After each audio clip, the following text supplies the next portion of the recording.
اشلنقم زقا منديق اللقا زقباقني قنزقو زقق زقزاقا.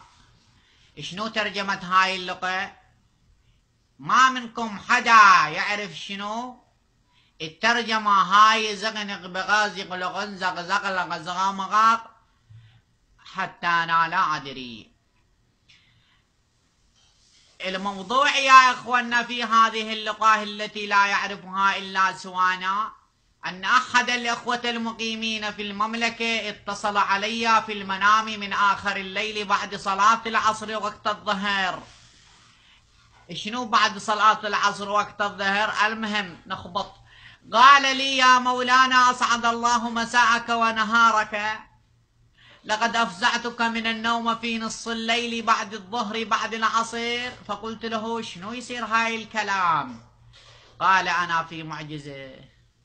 فتقطع قلبي ألما كما تتقطع الشبشبة. شنو شبشبة؟ هاي الشبشبة.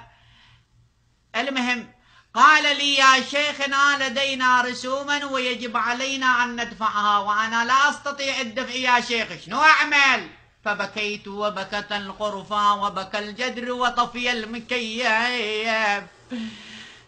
قلت له: لا يوجد هناك صعوبة في هذا الأمر يا صبي، دام أنك تقول حيدي حيدر يا حيدر يا حيدر بأبي وأمي أنت يا حيدر تتجدد إقامتي. قولها 3 مرات يوميا قبل الفطور، و3 مرات قبل الغداء، و3 مرات قبل العشاء. فطبقها ذلك الصبي وإذا برسالة تأتيه على جواله تقول له: يا فلان ابن فلان. تتكلم الرسالة ليس كتابا، تتكلم الرسالة وتقول: يا فلان. من قوة المعجزة يتكلم الهاتف من ذات نفسه. قال: مبروك قد تجددت إقامتك.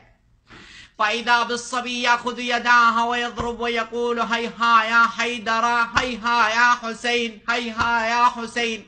فدقت عليه الجوازات وأخذته إلى الشميسي.